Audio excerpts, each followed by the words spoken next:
cerita sedikit Bu sebelum saya mulai dengan ayat Quran, hadis maupun cerita-cerita Nabi lainnya. Kemarin saya baru kedatangan seorang teman. Beliau dalam kondisi fisik yang berbeda dengan kita karena ada kelainan dan sebagainya. Saya pun punya anak dengan kelainan langka ya ibu-ibu sekalian. Beliau cerita bahwa sekarang umurnya 20 tahun, kata beliau, sampai hari ini ayah dan ibu saya gak pernah datang untuk menemui saya. Ketika saya datangi, beliau juga tidak mau menerima saya. Beliau katakan, saya ini hidupnya sudah susah dengan kondisi fisik yang seperti ini, beda ya, beliau nggak punya tangan dan sebagainya. Kondisi itu aja udah buat saya susah, ditambah bulian orang-orang, ditambah lagi orang tua yang membuang saya, kata beliau. Tapi nggak apa-apa, saya sudah berdamai dengan semuanya. Saya memaafkan orang tua saya. Ketika saya katakan, kamu kalau mau bilang sama orang tua, mau menyampaikan sesuatu, mau ngomong apa? Kata beliau, walaupun orang tua saya tidak melakukan tugasnya semestinya, mereka membuang saya, menelantarkan saya, malu bahkan dengan kondisi saya. Nggak apa-apa, itu urusannya dengan Allah. Saya sudah maafkan. Bapak, ibu, kalau misalnya suatu hari nanti mau bertemu dengan saya, ketemu dengan saya rindu. Karena selama ini beliau sudah berusaha tapi tidak bisa. Beliau katakan, saya sudah memaafkan bapak dan ibu. Hebat nggak kira-kira anak-anak ini ibu sekalian? Anak ini dibuang loh, nggak dianggap, malu orang tuanya kepadanya. Dia katakan, aku ngerasa kayak, kenapa ya aku mesti dilahirin kalau semua orang nggak menginginkan aku? Kalau orang tua aku nggak menginginkan aku, kenapa aku harus dilahirin? Aku kan nggak bisa milih mau hidup dari orang tua yang kayak gimana. Kadang-kadang aku iri kalau ngeliat orang tua yang baik banget sama anaknya. Beliau katakan, Umoki juga punya anak dengan kelainan langka, tapi mau ngerawat anaknya, kok orang tua saya enggak, katanya. Tapi kata beliau, tapi sudahlah, itu semua sudah menjadi takdir bagi saya, dan tugas saya adalah saya memaafkan ibu dan ayah saya. Tuh anak yang birrul walidain, masya Allah. Nggak semua orang bisa begitu, benar nggak ibu sekalian? Nggak semua orang. Kadang-kadang kita udah ngerawat, kadang-kadang anak-anak juga masih nggak baik. Ini orang tuanya nggak ngerawat sama sekali, dibuang, anak ini masih berbuat baik. Itu contoh luar biasa. Jadi yang saya ceritakan tadi, ini contoh dari orang tua yang tidak bertanggung jawab, tapi anaknya masya Allah.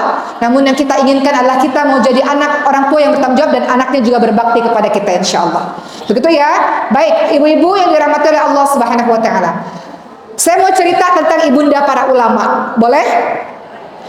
Kita mulai dengan kisahnya ibunda Imam Bukhari. Ibu-ibu tahu Imam Bukhari siapa? Dari mana asalnya? Imam Bukhari itu adalah seorang imam hadis ya, yang hadis-hadis yang beliau tulis itu menjadi rujukan umat muslim hingga saat ini. Imam Bukhari, beliau berasal dari mana? Imam Bukhari ini orang Arab bukan Bu? Bukhari dari Arab bukan? Kenapa jadi imam hadis? Ternyata banyak banget orang bukan Arab tapi jadi ulama-ulama. Imam Bukhari itu dari Bukhara, dari Uzbekistan, Bu, bukan berbahasa Arab, tapi jadi ulama luar biasa. Ternyata masa kecilnya beliau pernah mengalami kebutaan. Imam Bukhari ketika kecil pernah buta. Ibunya membawanya berobat ke sana kemari, nggak bisa lihat juga. Setelah ikhtiar yang luar biasa, ibunya juga setiap malam menangis di atas sejadah, menangis meminta pertolongan Allah Subhanahu Wa Taala. Dinyatakan anak ini buta permanen, Bu. Tapi selalu ada jalan. Kalau kata Allah sembuh, bisa sembuh nggak kira-kira? Apakah ibu ini berhenti berjuang? Enggak. Beliau ikhtiar ke sana kemari dan beliau berdoa dengan tetesan air matanya sampai kemudian semakin khusyuk beliau beribadah, kemudian beliau tertidur di atas sejadahnya. Suatu hari ketika setelah selesai berurai air mata, beliau tidur di sejadah karena kelelahan, beliau bermimpi. Didatangi oleh seseorang dan mengatakan, "Wahai ibu yang salihah, sesungguhnya Allah telah mengembalikan penglihatan anakmu lantaran banyaknya doamu untuknya." Maka ketika ibu ini bangun, ajaib, Imam Bukhari sudah bisa melihat dan jadilah beliau imam yang sangat luar biasa sampai hari ini. Lihat tuh, seorang ibu kuat, tangguh, seorang ibu yang husnudzon, berprasangka baik kepada Allah, ibunya hebat, anaknya hebat luar biasa. Siti Hajar, tahu kisahnya Bu? Siti Hajar, ibu tunggal juga karena suaminya jauh LDR. Suaminya di mana? Nabi Ibrahim alaihissalam di Palestina. Siti Hajar di kota Mekah bersama bayi Ismail. Gak ada orang, gak ada tumbuhan, gak ada air, gak ada siapa-siapa. Apakah Siti Hajar mengatakan, kenapa sih nasibku gini banget ya Allah? Kenapa sih aku kok kamu uji dengan cara seperti ini ya Allah. Gak pernah Siti Hajar berkata begitu. Siti Hajar hanya mengatakan, ya Ibrahim, suamiku, kalau memang ini perintah dari Allah, memang ini takdirku, Allah gak akan meninggalkanku. Tugas kita sebagai orang hamba Allah yang jalani takdir aja. Maka apa yang dilakukan Siti Hajar? Berjuang dari Bukit Sofa ke Bukit Marwah, Marwah ke Sofa sebanyak 7 kali, nyari air supaya anaknya tetap hidup. Apa yang kita bisa pelajari dari Siti Hajar? Wajar anak-anaknya penuh bakti. Ibunya mati-matian untuk si anak ini. Ibunya menjadi ibu yang tangguh, yang sabar, yang kuat, nggak nangis berlarut-larut.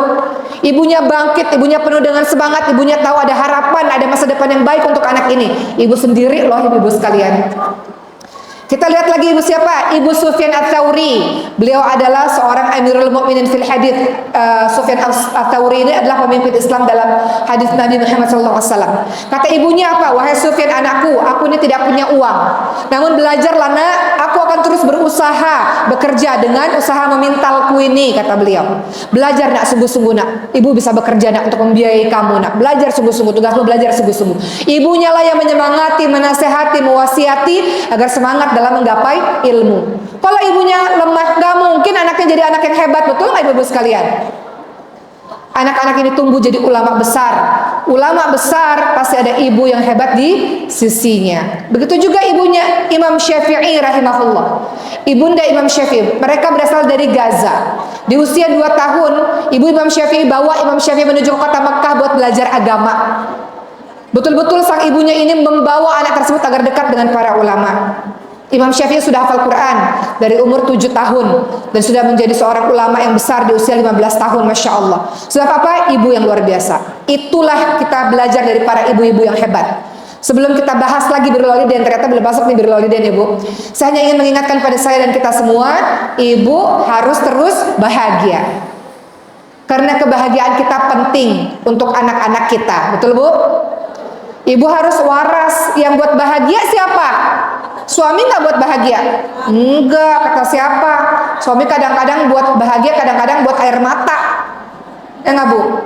Yang buat bahagia siapa? Diri kita sendiri. Kita yang menciptakan bahagia. Yang buat kita kuat siapa? Diri kita sendiri. Bilang kuat, kuat, kuat gitu. Ibu yang kuat dibutuhkan untuk anak-anaknya. Saya teringat saya bergabung dalam ibu-ibu komunitas kelainan langka. Apa kata beliau? Kalau saya nggak kuat, anak saya gimana? Kalau saya nangis terus-menerus, anak saya gimana? Betul nggak Bu? Kalau saya sakit, anak saya gimana? Maka ibu harus bahagia, ibu harus kuat, ibu harus sehat. Siapa yang membuat bahagia? Diri kita sendiri. Kita bisa bahagia kalau kita punya kedekatan dengan Allah. Apa korelasinya? Apa hubungannya dekat sama Allah dengan bahagia? Kalau kita dekat sama Allah, apapun yang terjadi dalam kehidupan kita, kita terima sebagai bagian dari takdir Allah. Kenapa ada orang depresi? Kadang-kadang karena nggak terima akan sebuah kejadian yang terjadi padanya. Orang-orang yang dekat pada Allah, dia tahu, ya Allah, semua yang terjadi dalam kehidupanku sudah bagian dari takdir. Katanya beriman kepada qada dan qadar. Apa itu beriman pada qada dan qadar? Beriman kepada takdir, bahwa semua yang Allah takdirkan pada kita adalah baik dan semua sudah tertulis di Lauhul Mahfuz. Apa yang terjadi pada kita sudah Allah izinkan, memang itu terjadi pada kita. Allah izinkan orang itu di jam segitu, di waktu itu menyakiti kita. Allah izinkan semua itu agar kita belajar dari kisah itu, misalnya dari kejadian itu. Jadi orang-orang yang dekat sama Allah, dia tahu semua yang terjadi adalah baik. Pertama, karena memang ini sudah ditakdirkan oleh Allah, sudah tertulis di Lauhul Mahfuz. Kita bisa apa? Kita hanya bisa menjalankan saja. Kedua, surah Al-Baqarah 216. Wa asa an takrahu syai'an wa huwa khairul lakum wa asa an tuhibbu syai'an wa huwa syarrul lakum wallahu ya'lamu wa antum la ta'lamun. Boleh jadi apa yang kamu tidak suka, itulah yang terbaik untuk kamu. Aku nggak suka kenapa keadaan anakku begini, itulah yang terbaik untuk kamu. Aku nggak suka kenapa suamiku begini, itulah yang terbaik buat kamu. Aku nggak suka kenapa keadaan rumahku begini, itulah yang terbaik untuk kamu. Boleh jadi apa yang kamu tidak suka itulah yang terbaik untuk kamu. Lewat kejadian itu kita belajar sabar, tangguh, kuat, hebat. Betul Ibu sekalian? Siti Hajar harus mengalami hal menjadi ibu tunggal dulu, baru belajar kuat, hebat, sabar. Begitu pula dengan kita. Jadi itu contoh-contoh dari ibunda para ulama yang sangat luar biasa, yang mudah-mudahan kita terinspirasi untuk menjalankan amanah dan tugas kita. Ibu yang lebih solihah dibanding kita banyak, betul nggak? yang sholat malamnya nggak pernah tinggal dibandingkan dengan diri kita banyak, yang ngajinya Qur'annya luar biasa banyak. Mereka menunggu anak berbelas-belas tahun, berpuluh-puluh tahun, Allah nggak kasih anak. Kita siapa? Ibadah biasa-biasa aja, tapi Allah kasih kita anak. Bersyukur nggak ibu-ibu sekalian? Bersyukur. Dikala orang-orang susah mendapatkan anak, ibu-ibu muda dapatin anak. Dikala orang-orang itu punya anak tapi sakit anaknya, tergeletak nggak bisa bergerak, bahkan harus melakukan pengobatan yang luar biasanya mahalnya misalnya. Ibu-ibu punya anak sehat, bersyukur kepada Allah Subhanahu wa taala dengan cara apa? Dengan cara mendidik anak itu dengan sebaik-baiknya dan jadikan anak itu pejuang-pejuang agama Allah. Kesalahan yang pernah kita buat di masa lalu jangan sampai anak itu lakukan. Belajar dari kesalahan kita, kita didik anak-anak kita menjadi jauh lebih baik dibandingkan dengan diri kita. Itu tugas seorang ibu.